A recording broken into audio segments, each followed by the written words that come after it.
This is a day that the Lord has made. Hello everyone, welcome to my channel. My name is Vanessa. I'm a Christian woman doing my best to put God first.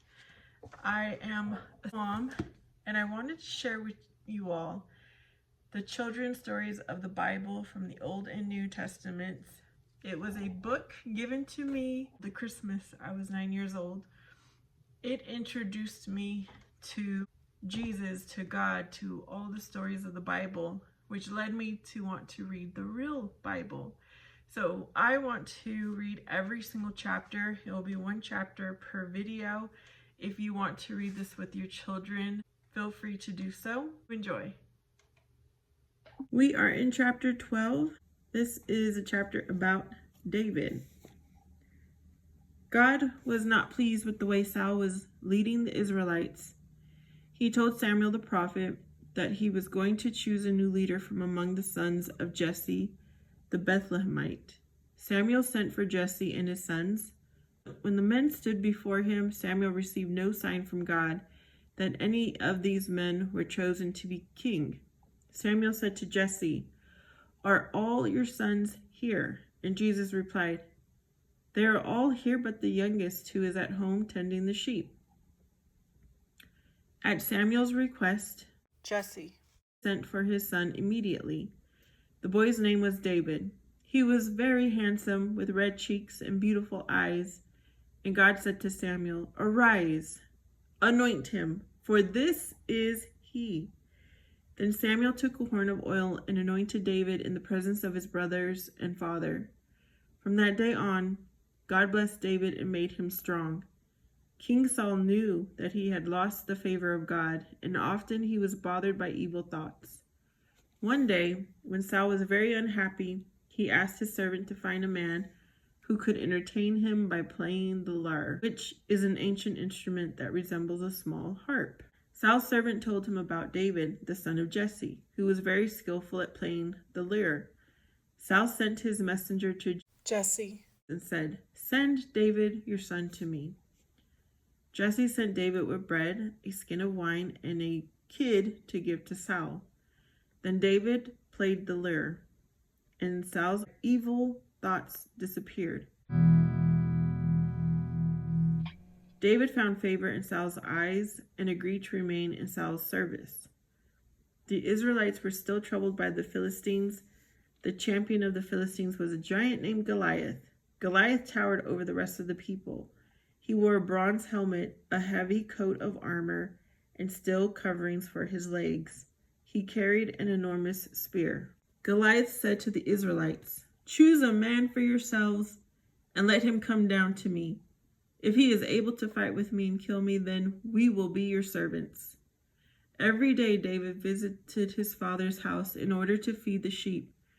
3 of David's brothers had joined Saul in battle against the Philistines, and one day David's father asked him to bring some bread and cheese to them.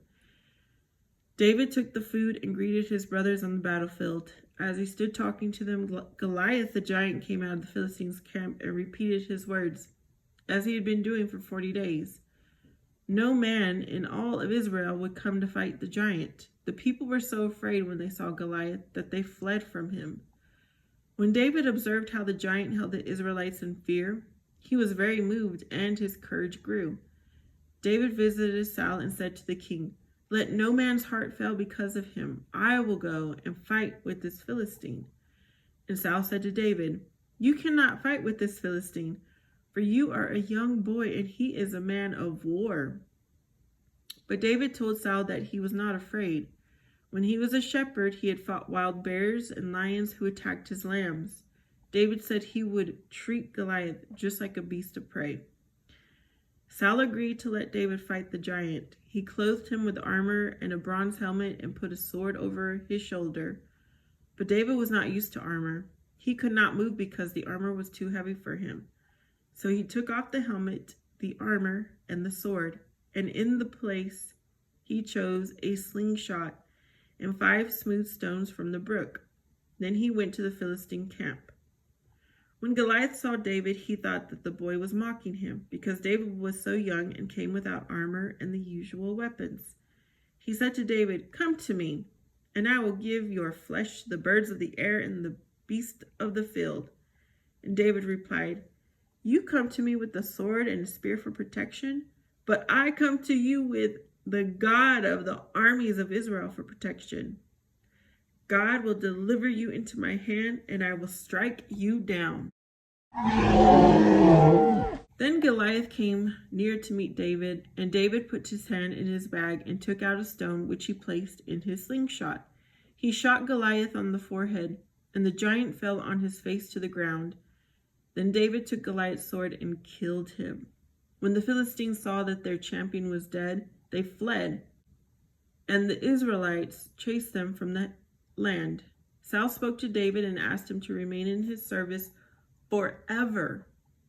David agreed. As time passed, Saul grew jealous of David because David was superior to him in battle and had won the hearts of the people.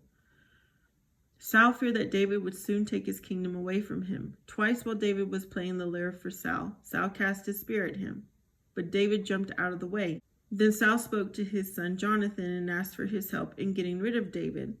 But Jonathan loved David and admired him for his courage and good deeds. Instead of killing David as his father had instructed, Jonathan helped David to escape from Saul's kingdom. When Saul found out that David had escaped alive, he was furious. Saul set out with his men to find David in the wilderness, for he had heard that David and his men had settled in a place called En-Gedi. After he had searched En-Gedi for a while, Saul became tired and entered a cave to rest, not knowing that further in the cave, David and his men were also resting. When David saw Saul sleeping, he quietly approached him and cut off Saul's robe. But he would not kill the king because Saul was one of God's anointed men. Saul was grateful for David's kindness and said to him, You are more righteous than I, for you have repaid me good, whereas I have repaid you evil. And Saul took his men and went home. Then David spoke to God and asked if he and his men should go up into the cities of Judah. And God told David that he should go to the city of Hebron in Judah. So David took his men and moved to Hebron. And the leaders of Judah came and anointed David king over the house of Judah. After Saul's death, all the tribes of Israel came to David at Hebron and said, Behold, we are your bone and flesh. God has said you shall be king over Israel. And the people of Israel anointed David to be their king. Then King David brought the ark of God to Jerusalem.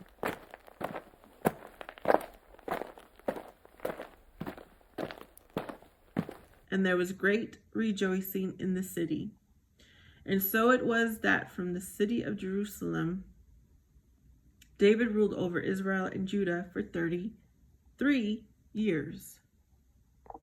I will have a playlist, like I said, by chapter in Old Testament and then the New Testament if you want to continue reading. See you next time.